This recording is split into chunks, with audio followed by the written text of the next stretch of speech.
You searched how to buy shares of Transurban Group. Transurban operates urban toll roads and transport infrastructure and trades on CBOE AUS under the ticker TCL.ASX.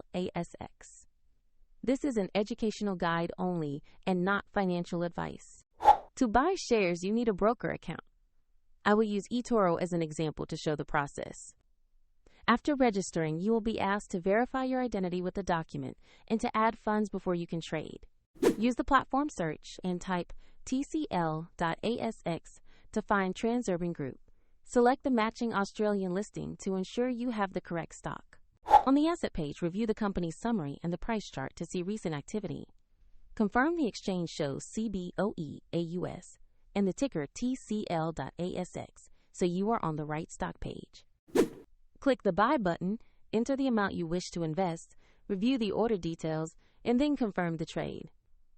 If the market is closed, your order may be queued until it opens, and if you lack sufficient funds, the platform will prompt you to add money before confirmation.